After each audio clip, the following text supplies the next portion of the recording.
Hi, welcome back to Podium Pop. My name is Gracie. I'm here with my co-host Celine, and we have another episode here for you this week. We are a little bit delayed. We've had some technical difficulties this week. Who's surprised? It happens to us all the time. But this week we are going to go and rank the Indycar races that we attended this year. We've split up in different categories like GA fan experience, Paddock experience, water stations, concessions, hot dogs, and of course the hot dogs. That is our most anticipated and most excited ranking that we are going to be ranking. So make sure you listen to the whole episode to hear about the hot dogs. Let's go ahead and pop the bottle and get into today's episode. Woohoo! All right, our first ranking is going to be of general admission fan experiences. Yes. We also went to the Paddock for a few of the races, but we're going to rank that separate because we know not everybody gets Paddock passes. Yes, so just as a recap of the races that we did get to go to this year, our very first race was the Indy Road Course. Back in May, we went to the Indy Road Course, we went to the Indy 500, then we went to Mid-Ohio, Gateway, and Nashville. So we did a total of 5 races. Some of them we only attended the actual race day, some of them we only did general admission, and then some of them we did the whole shebang, including the Paddock and pit passes, the full weekend. So a lot of them, while we have our rankings and our preferences, are not all of them really got a fair shot. Another thing to consider is that the Indy 500 had a pretty bad rain delay, which definitely altered our experiences. We're taking it as is and ranking them as we see fit. Yeah. But just keep that in mind that, just because we had this experience, it very well could be different the following years, and it could be different if you kind of did things in different ways than we did. So, okay, we're doing general admission. Yeah. What did you rank for last? For general admission fan experience, I did Gateway. I also did Gateway. Which we aren't going to go into huge detail because we have full episode recaps about every single race we went to. So definitely go check that out as you're kind of listening and considering what races to go to next year. But the reason I chose Gateway as last is because there really wasn't much to do. No, not at all. In the general admission, for fan area. Yeah, there weren't, really events or we've seen photo booths or even stands. Just I don't know. I feel like I didn't even see a merch tent. Did you? Wait. Yeah, I don't think I. Yes, because I almost bought a Pietro jersey there. Oh. I didn't. Not until Nashville. Okay, maybe I'm just losing my memory, but yeah, there wasn't much there at all to do. It was basically just come see the race. So. Also for them, that's not really drawing in a crowd to come in and stay for long. Yeah. Fourth? I said the Indy Road Course. I said the Indy 500. Okay. And again, I said that because we only attended race day for the Indy 500. And we only basically we got there, we sat in our seats, there was a rain delay, we stood under the bleachers, we went to our seats, we watched the race, and then we left. Yeah. So because of that general fan experience that I had as a general fan, I ranked it as 4th. I gave mine 3rd.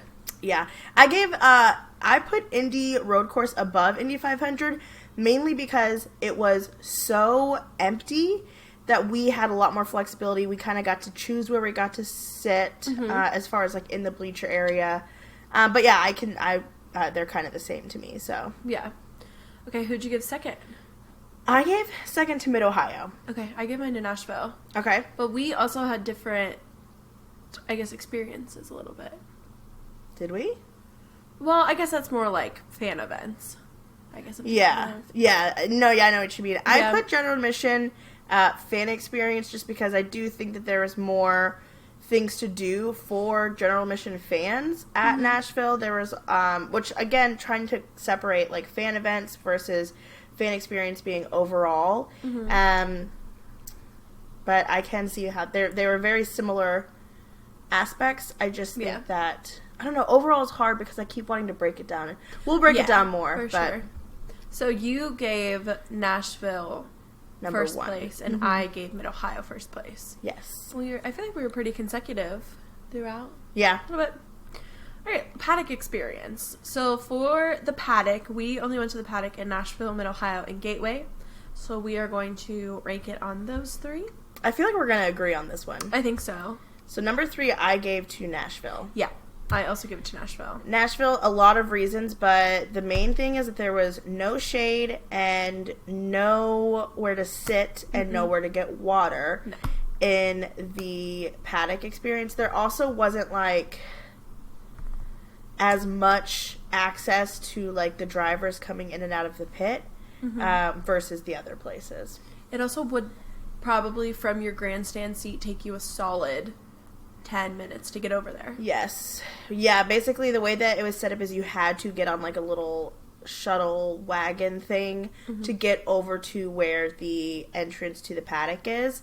And if you were to, like, go back and forth, it's quite a little journey. Yeah, for honestly. sure. So, like, if you're over there, you ran out of water, you needed water, and then you go all screwed. the way back, I wouldn't even want to go. We didn't really run into that too much. We did have a friend get sink water at one point, but it's fine. Yeah. Who's your number 2? I put Mid-Ohio for number 2. I also put Mid-Ohio. Mid-Ohio was better than Nashville. They had one concession stand over in the Mid-Ohio pit. There was some seating, there was, like, some bleachers, and there was a couple of random benches, as well as in the actual pit. It had, like, it wasn't meant for seating, but it had, like, a little, like, ledge, like, wooden ledge with, like, a hill behind it that you could sit on for while you were in the pit during the practice sessions. Yeah, that was cool. And I also feel like I had, like, better... The drivers were just walking around more. I think they kind of had to, as well as the, like, garages. Yeah, it was, like, all very open and very easy for a fan to spot a driver there. Yeah, which it was our first paddock experience at Mid-Ohio. And, like, we were, first of all, coming from a Formula One race and then the Indy 500. It was, like, earth-shattering to us. Like, what? If you follow us on TikTok, we had a whole TikTok the very first day that we got into the car, and we, like, looked at each other and we're like, what just happened? I think we were genuinely in shock that you could just be that close to everything. Like, I remember at one point we were literally standing outside of Paddock's, like, where his box is, and the team had, like, screen protectors, so you obviously can't see their data, but I could still see the screens that they were working on. I was like, how am I this close to... Yeah. What? Yeah, I was in shock. It was awesome, and I think, again, I'm always going to have a special place in my heart for Mid-Ohio. Fond memories of It wasn't even my first IndyCar race, but it was, like, one of the first races that I was, like, I could go to every single one and be happy. Yeah, we also, like, met a bunch of friends there for the first time. I think, like, that adds to it as well. Yeah, for sure.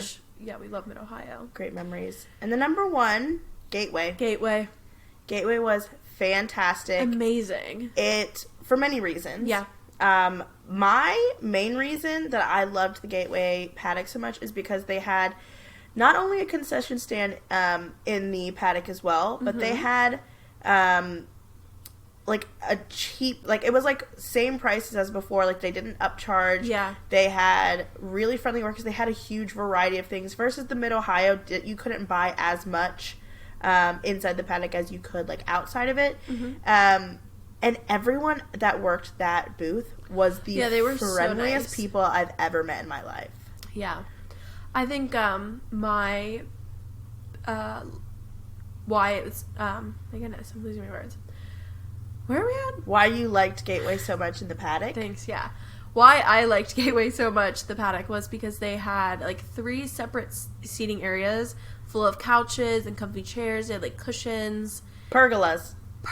They had little awnings, pergolas over it, so at some points, depending on where the sun was, you were shaded.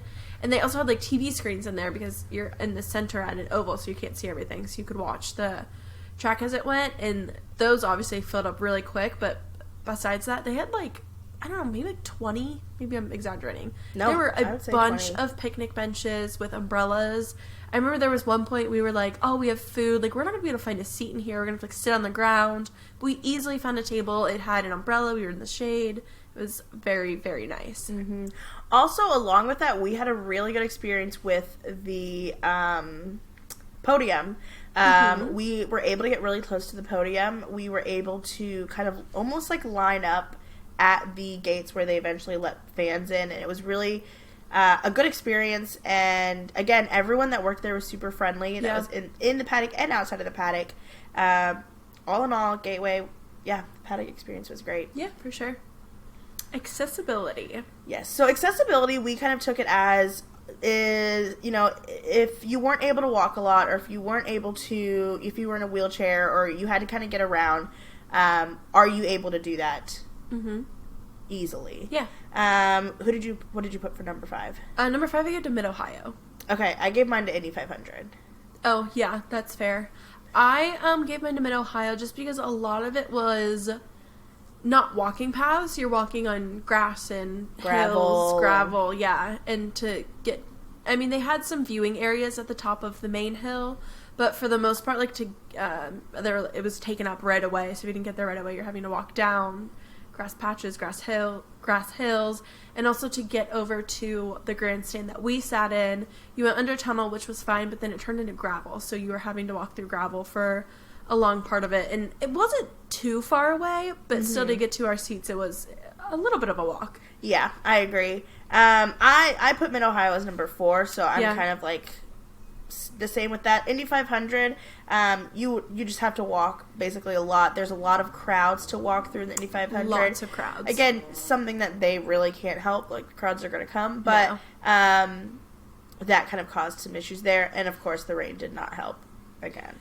No, I gave 4th and 3rd to the Indies. I didn't separate them. I just said Indies. Yeah, I did. I did road courses 3rd. Yeah. Who'd you prefer number 2? Number 2, I said Nashville. Okay, I said Gateway. Oh, okay. I honestly didn't find too much of a difference between the two. Yeah, they were very similar. Yeah. The reason I ranked Nashville over Gateway is because Nashville did have a shuttle that took people throughout the track. That's right. And, like, around, it took people, like, especially afterwards, it had them running multiple directions that you could get on the shuttle at one spot, and if you parked on the other side, you'd be able to get to it easily. Yeah. So I think Gateway didn't even have that as an option, where, like, parking was kind of spread out in a similar way at both of the tracks, to where I think that really helped a lot. Yeah. Actually, what I also liked about Gateway? Nashville, now you said that made me think of this, is I don't know if other tracks did this, but at Nashville they had, you could do, like, a priority parking. So it was, like, up closer parking. You obviously have to pay more, but, like, it's different if you, like, don't have ADA, like a handicap sticker or something like that. You could still, and, like, needed to and were able to obviously afford it, like, pay to get closer parking. We had a car full of 5 people, so we were like, well, we can split it 5 ways, but let's get the closer parking. Yeah, that is true. Yeah, because obviously all of them, which we have a whole parking ranking, but all of them do have ADA parking, but that was something I didn't see at all of them, was the preferred parking. Yeah. Next one, fan events. Last Gateway. I said the last one was the Indy Road Course. Oh, okay. Again, Indy Road Course is one of the races that we basically got there at the beginning of the race. We watched the race. Actually, we got there for the Indy Next race, but we watched that one, we watched the race, and then we left. Yeah. So we didn't get to explore too much, but from what I can tell, there was not a lot of stuff going on. But yes, Gateway interchangeable with 5th and 4th, because I agree Gateway didn't have much going on either. Yeah, I gave Indy Road Course my 4th place. So I agreed those same things. The only thing that I gave it 4th was because I remember there was, like, right away a DJ thing that I remembered seeing. But now that I'm saying that, and we also talked about this before, I'm remembering that at Gateway, they did have the concert afterwards. After the race. Yes. They had the Monster concert. Yeah. Actually, the Monster stage was going on the whole time. They had stuff there throughout it. But, yes, we went by one of the concerts afterwards. I kind of forgot about that. They were playing Kiss, I Was Made for Loving You on the way out. Which, they were. That was good. If anybody knows me, I love that song. You sure do. Number 3? I said Mid-Ohio. I also said Mid-Ohio. Nice. Great. There was, the driver signing, and there was a lot of booths. Yeah, there were a ton of booths in Mid-Ohio. But most of the booths were just, like, selling things, so it wasn't, like, actual events, I would say. They did have Honda trivia, which I loved. We love that. We're big fans of the Honda 10. Yes. For number 2. Number 2, I gave to Nashville. Me too. Yeah. Again, Honda trivia. They had a lot of booths as well, which a lot of them were selling things as well, but they had Instapics? I think it's Insta Stacks. I don't know. I didn't do it. But it's like a little like fan like walkthrough where you could like go through, and they had a bunch of like backdrops you could take pictures with, and they had Polaroid cameras, not Polaroid branded, but Insta Stack Polaroid cameras. And you could take pictures there and print them out, take them with you. Mm-hmm. They also had, like, inflatables for kids. Oh, yeah, that was cool. They had a lot of stuff to do. They had, obviously, the concerts, which was huge. Mm-hmm. And if it wasn't for the fact that the Indy 500, who I ranked first, had a whole-ass parade, Nashville would have been first for me. Yeah, for sure. I feel like you kind of have to rank the 500 first. Mm-hmm. See, as we didn't get to go to everything, we just saw the parade and the race. But even the parade itself, I feel like that was so fun. It was so cool. Yeah, we didn't even go to Carb Day, which is where they had like a lot of fan events going on. They had the Elf tent, which I was so jealous that I didn't get to go to. But even just going to Saturday and Sunday versus the full weekend, I still felt like the Indy 500 had the most fan events to offer, as to be expected. Yeah, that was so much fun. I will say, this isn't really have to do with fan events. I ran into nice workers, nice fans, literally everybody at every race. The only time I had a bad encounter with people was the Indy 500. I agree. And yeah, there are like 2-3 times more people there, so I guess that makes sense. And also there was just a huge rain delay. So many people drinking. Frustrated. People were frustrated. Like two times we had bad. It wasn't horrible and like didn't ruin our day, but still it was like we were like, what? Yeah, well, and then shocked. I think another thing to note about the Indy 500 is that like people go to the Indy 500 because it's the Indy 500, not because they're IndyCar fans. Mm-hmm. So there were many, many, many, many people there that were there and did not care about the race. They weren't there for the racing. Yeah. They were there for, like, the fan experience and the event. They were there for the snake pit, all of these other things to kind of, point out. So, like, it's almost like, like, football, like, NFL with the Super Bowl. Like, people go to the Super Bowl because it's the Super Bowl, not necessarily because, I'm sure they're football fans based on the price of the Super Bowl tickets, but it's kind of the same idea to where, like, a lot of people, like, wouldn't go to the Indy road course where it was the same location and everything, so I wasn't that shocked by there not being it wasn't as welcoming of a community as all of the other races that we went to. Yeah. So that's just something to note as well if you end up going to the Indy 500. Yeah. Okay, next we're going to talk about parking and navigating. Okay. Who did you rank last? Indy 500. I grouped them together and I said the Indies races. I separated them, and actually I ranked the Indy road course much higher. Really? I did the Indy 500 because there was practically no parking. I mean, for the amount of people that attended this race, there's just not enough parking. No, there's not. Like, if you know how many people are going to show up to the Indy 500, you need to make sure that there is enough parking blocked off, and there was not. Even if we wanted to buy a parking ticket or a parking pass, all of that, there wouldn't have been any available, and it would have been extremely expensive. Yeah. You couldn't get an Uber to and from, navigating to get to it, which we didn't have the greatest Uber driver, but there wasn't any direction. There were no signs. I just had a very unpleasant experience with the parking and getting to and from the Indy 500. Yeah, again, a little bit to be expected because it's the Indy 500, but again, it's the same. It's as big as it is every year. It's been happening. For it, like, it's been happening. Sure. This many people are going to attend. Yeah. So then I'm gonna. I'll say fourth for me is the road course, just because of we got to park very, very close. Yes, but where we parked was kind of right by our gate entrance. Mm-hmm. But it was a It was, I guess, 1 lane. 3-lane road?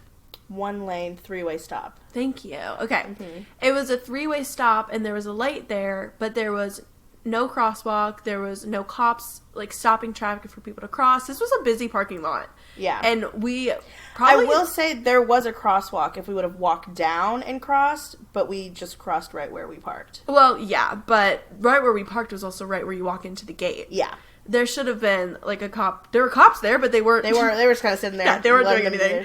I remember at one point I literally looked at one of them and I was like, should we, and then we just, like, bolted and ran across. Mm-hmm. And the lights were ever changing. Traffic was forever moving, like, and I don't know, we just really just risked it and ran across. Mm-hmm. Obviously, we, like, made it, but I feel like they should have, in that spot, they know people are parking right there and are going to want to cross right there because the gate is right there to get in. There should have been a better safety implemented for pedestrians. Okay, fair enough. Thank you. For parking and navigating, I did Mid-Ohio as number 4.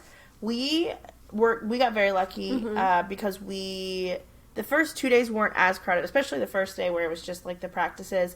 We had no problem parking. We were shocked by how close we were able to park. Yeah, absolutely. Second day, we got there pretty early, so parking wasn't horrible. But the third day, the day of the race, we literally arrived as gates opened at 7:05.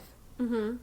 So we were fine. Yeah. But the people that if you got there at a normal time, like a normal human being, unlike us, you would have had trouble. There was standstill traffic. People were waiting hours to get in. We had a friend who was less than a mile away, and she stood in traffic and basically waiting to get in for probably like 2 hours straight. Yeah. And I think it's because the way that it's set up is Mid-Ohio, you scan your ticket to get in at the same place that you scan your parking pass, like at the gate. There were only 3 gate entrances. Yeah, it's not big. And so you're basically going car by car for every single person attending the race. So to be expected, it was atrocious. And once you eventually did get in, if again you didn't get there at 7:05 in the morning, it was really difficult to find parking. You parked really far away. Mm-hmm. They did have some golf carts running to like randomly pick people up, but chances that was used pretty low. Yeah. I gave Mid-Ohio 3rd. Okay. Who'd you give 3rd? I gave Gateway 3rd. Okay. Which, Gateway more so for navigating. It was weirdly difficult to find. The first day we went, there wasn't a lot of direction. We again got there right when like gates were opening, which this time too it did not work to our advantage because the people that were working the event didn't really know what was going on. They didn't really know where to direct people or how to direct people.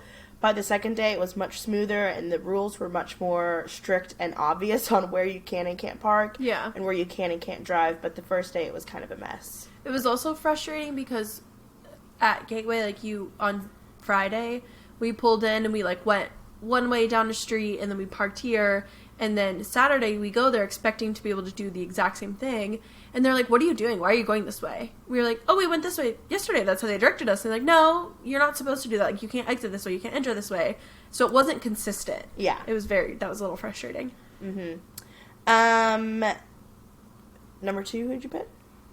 Mine, number 2 is Gateway. I'm one ahead of you. Oh, okay. My number 2 was Indy Road Course. Okay. And again, it's because there was so little people. We parked and we looked up and there was our gate.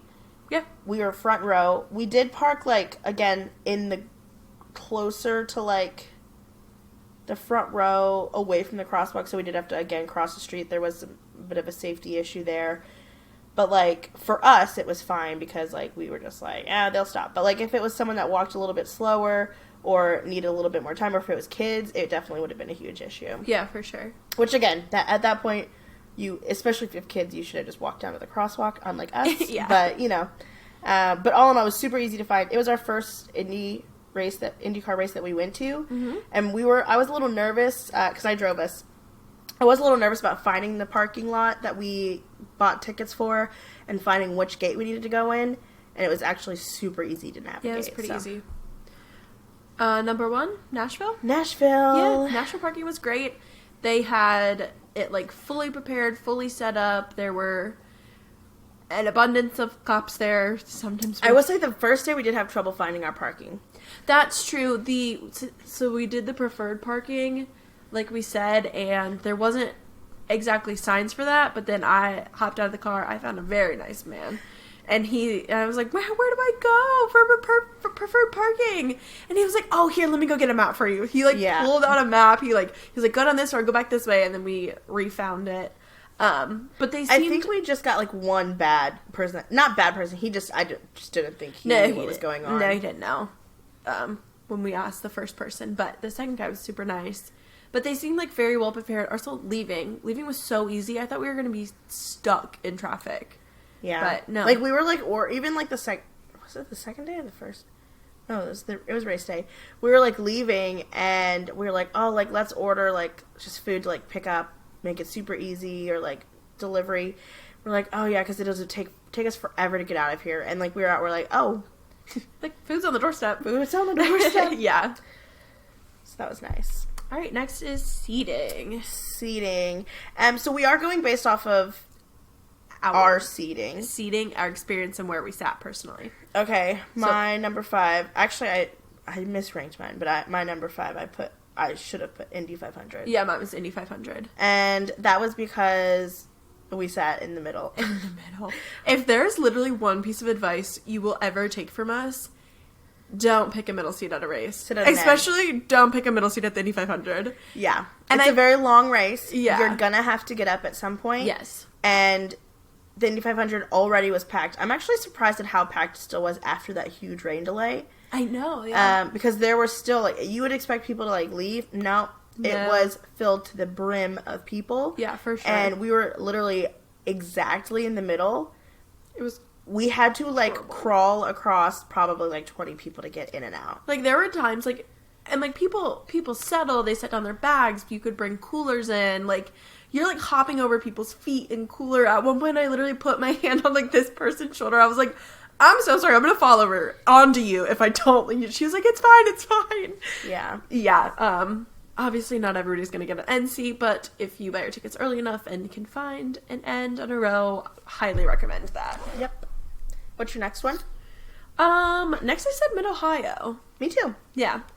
The grandstands were kind of far to get to. They were nice, like we said, They were far. Directly in the sun, and there wasn't a lot of shaded area where we sat. I forgot about that. You basically, if you wanted shade, again, because our grandstands were kind of far away from everything else, there wasn't even a water station or a bathroom nearby. You had to literally walk across gravel through a tunnel to get to the next available thing other than our bleachers.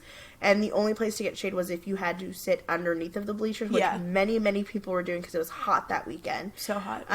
So it was a good spot to sit. We were right after a long straight and then into a turn. Yep. So it was a great location to view it from. But there would have been, honestly, just as good an experience if we sat on the hill from General Admission on the other side. Yeah, for sure. There also just was only, 2 grandstands. Maybe more. I only saw 2 grandstands that you could even, sit at. There was one that we sat at, and then the one, at the very beginning when you first pulled in. Mm-hmm. Yeah. I believe so. Who did you give 4th? You mean 3rd?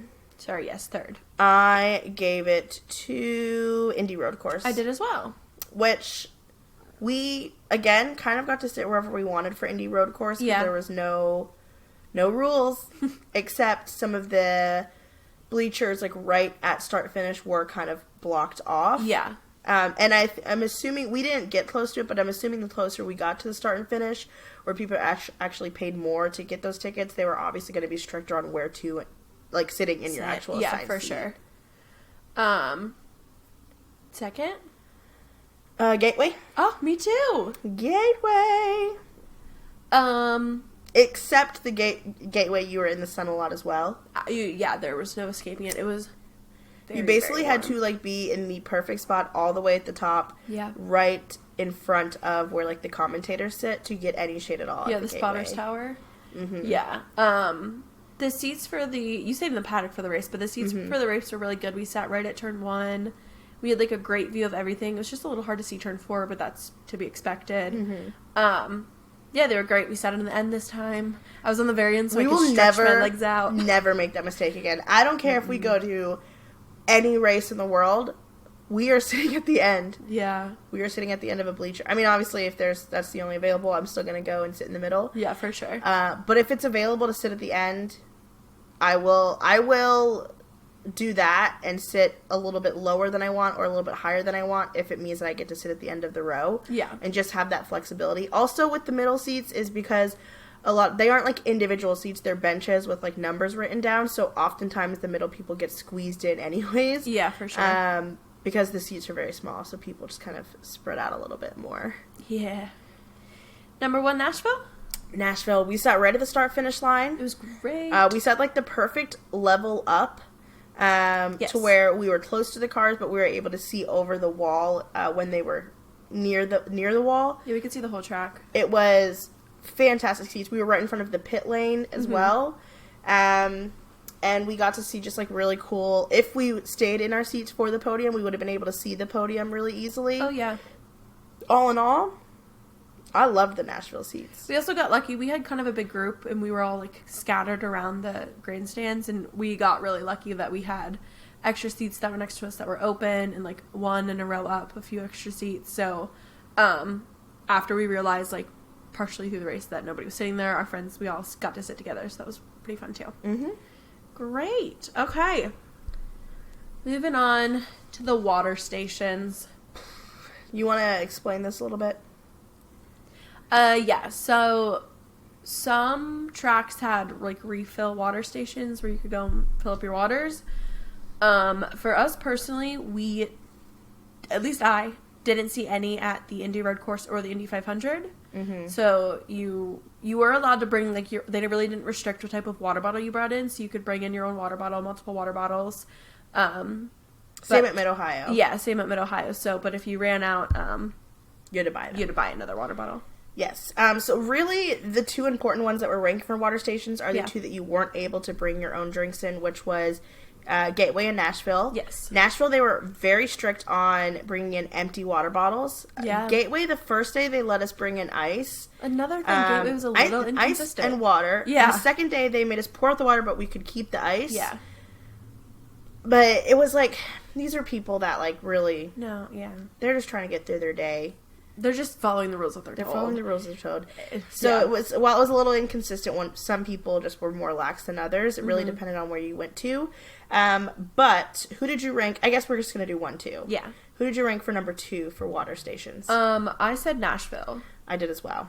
I will say I feel like Nashville's water was a bit more, it was colder than Gateway was, but we only saw one. And once again, they did not have any water or refill stations in the paddock, which was very frustrating. And I will say the one that we did find was pretty centralized on the general admission side. But it was kind of hard to find. There weren't a lot of signs. It was on the inside, which again, it being in the shade probably helped the temperature quite a bit. Yeah. But it was hard to find. There weren't a lot of, like, signs or anything pointing people on where to get the water. We, like, literally had to, like, hunt it down. Yeah, like, we were like, searching for it. Where is it? Yeah. But Gateway, was there more than one? I only saw one as well, but we didn't hunt that far because the one that we saw was right by our seats. It was also right by one of the information desks. So we literally went up to them. We're like, "Do you guys have water refillables?" And they're like, "It's right there." And we're like, "Oh, great, great!" Yeah. And again, we were able to kind of sneak in ice and water to Gateway. We again stayed at like really one side of the oval. So I'm sure as you walk down, there would definitely had to have been more water stations. But there was never like a huge line for the water at either of the places. I do think that most people were buying water bottles because you could guarantee that they were cold. Yeah, for sure. So that's something to note as well. All right, the bathrooms. This is very important. Very, very, very important. Who did you rank last?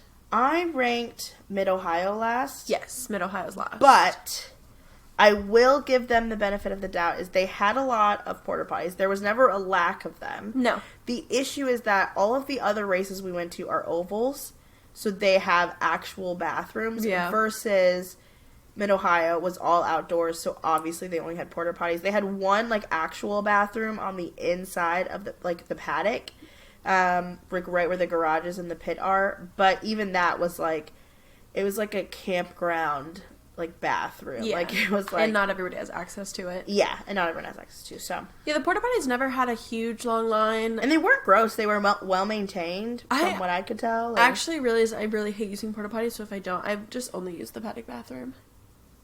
Wow. Yeah. I also hate using porta potties, but when you gotta go, you gotta go. Well, no, for sure. But I was just thinking about it and I realized. Okay, 4th place. What'd you say? Indy 500. Oh, yeah. Absolutely. Yeah, because, and technically Indy 500 and Indy Road Course had the same bathrooms. Yes. But, again, based on the amount of people, the Indy 500 bathrooms were running out of toilet paper. It was harder to get to because there were huge lines. Not something that can really help. Yeah, which, again... I know it's from the rain, but still, we're telling our experience that happened from this race. It was a little gross. It was so gross. And people were literally, like, hiding in the bathrooms during the rainstorm, which, like, I get it, but also, like, I gotta pee. Yeah, please, move. So, that was, like, an issue, too. It was really hard to use them. But then I did an Indy Road Course right after that at number 3. Because, again, it's still the same bathrooms. They aren't great. They're, typical, I guess, what I would expect from a racetrack. So, the number 1 and number 2 I'm actually pleasantly surprised about. Yeah, for sure. Who'd you put for number 2? I said Gateway. I did as well. Yeah. Great bathrooms. There were plenty of bathrooms. Yes. Almost, like, too many. Like, and they got every entrance to the, like, steps up to the grandstand. Where we'd be like, oh, we'll meet you at the bathroom. We're like, well, which one? Which one are you at? Like, oh, the one by the lemonade stand. There's, like, 4. Yeah. Like, so that was good. And then Nashville also had quite a few bathrooms. Great bathrooms, too. I feel like they were always clean. They were well kept up with. Air conditioned. There wasn't huge long lines. There were a couple times where we went in and, like, it rained while we were in Nashville, so we would literally, like, go into the bathroom and, like, have to, like, pat ourselves dry and cool off a little bit. And there were so many stalls available. Like, we went in and, like, never once at Nashville did I have to wait in line for a bathroom. No, even at Gateway, who had plenty, like, right at the end or beginning of the race, or, like, end or beginning of qualifying, I'd have to maybe wait, like, behind, like, 2 people. Yeah. Nashville, I never had any issues. No, the bathrooms were huge. Mm-hmm. Yeah. Okay, drinks. And this drink category, we are talking about alcoholic beverages, if you choose to partake in those. Yes. We we also are only ranking the 2, because, again, at Indy 500, Indy Road Course, and Mid-Ohio, you could bring in your own drinks. They did sell alcohol there, but we didn't buy any. Yeah, so obviously those are gonna be at the top because you can bring in your own drinks from outside that are cheaper. But we're gonna do the drinks that we bought that we thought were good and have fun, and that just leaves us with Nashville and Gateway. So who did you give second? I gave it to Nashville. I also give it to Nashville. They did have the really fun adult juice pouches. Yes. But all of the drinks at Nashville were very expensive. They're so expensive. And they mostly had beer. Yeah, I was just gonna say it. They had, like, mainly beer. They had one, like, cocktail bar, which I'm not gonna buy a cocktail. It's probably gonna be $20 at a racetrack. Oh my gosh, yeah. And then they had, like, one stand that had, like, Mike's Harder Lemonade, which, yeah, sure, I got one. I actually didn't. I only got one drink at Nashville, and it was the juice pouch. Yeah, I got the juice pouch, and then you got a Mike's Hard Lemonade. Yeah.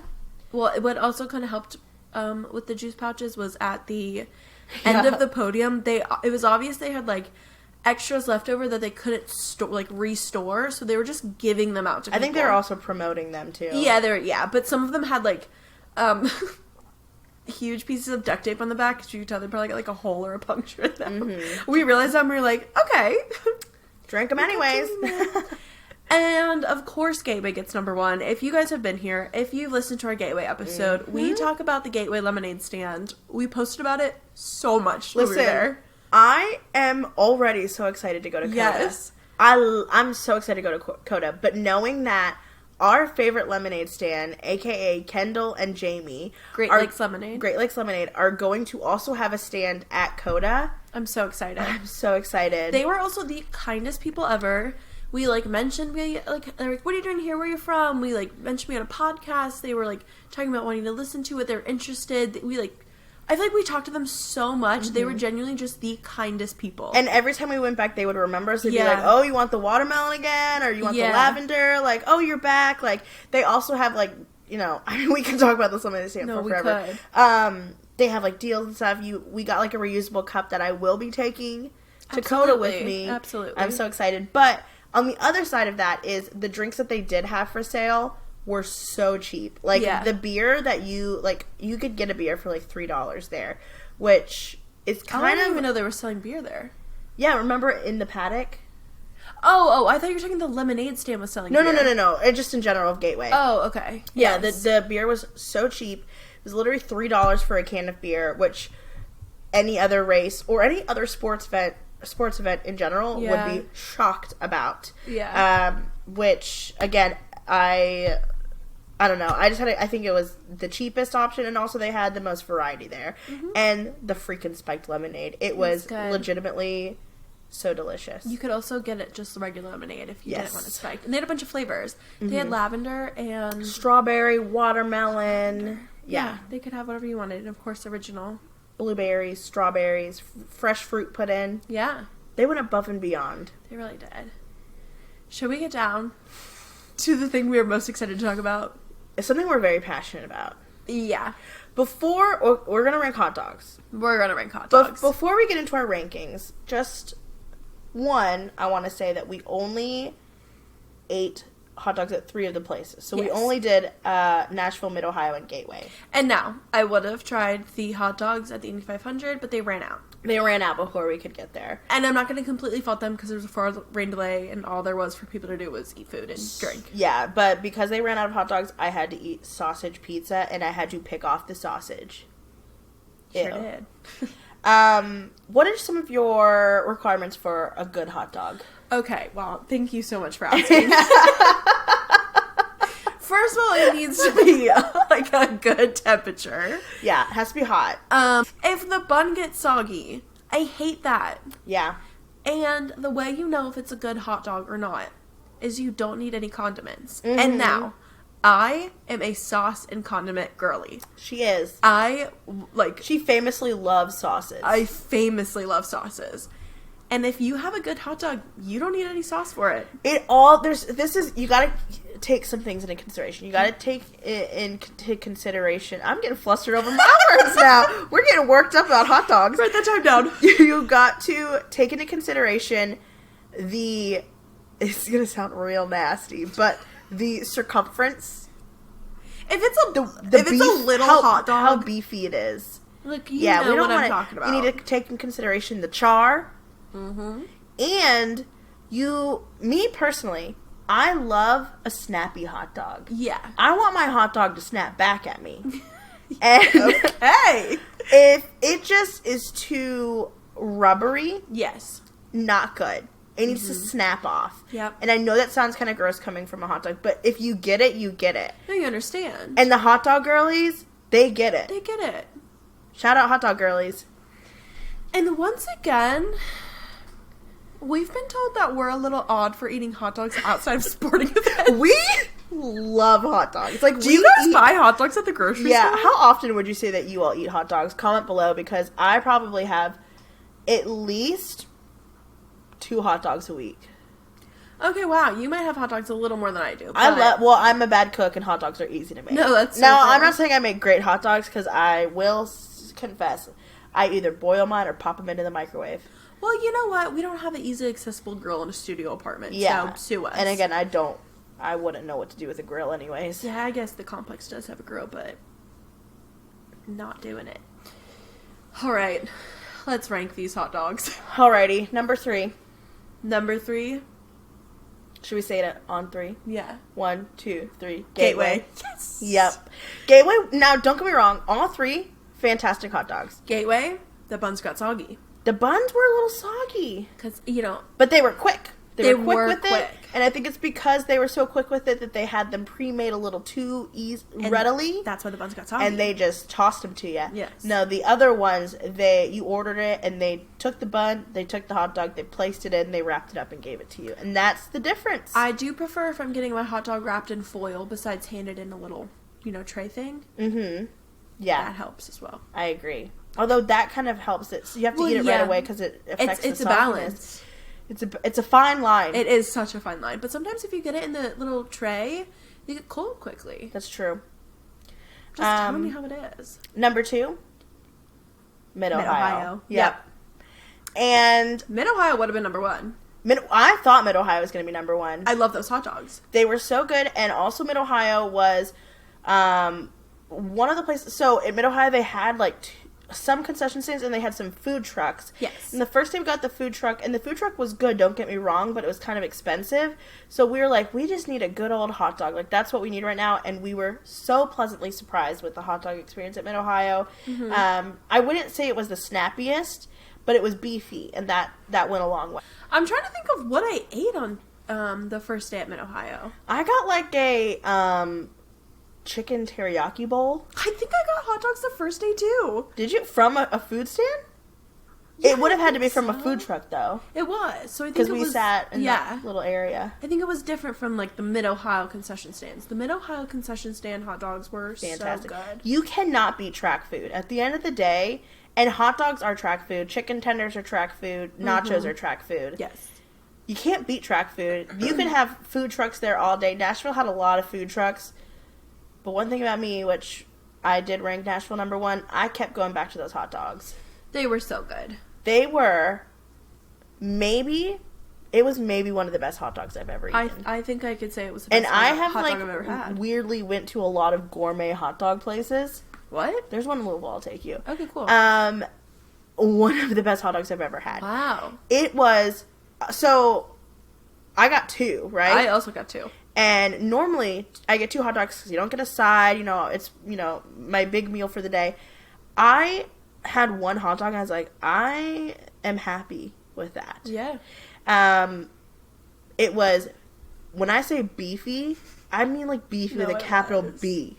And it was the perfect hot dog to bun ratio. Mm-hmm. That is also a big deciding factor. If there's too much bun, you can't taste the hot dog. You can't taste too much bun? No. The Nashville hot dogs didn't need any condiments. Nope. I didn't need a single packet of ketchup. I got some. I didn't use them.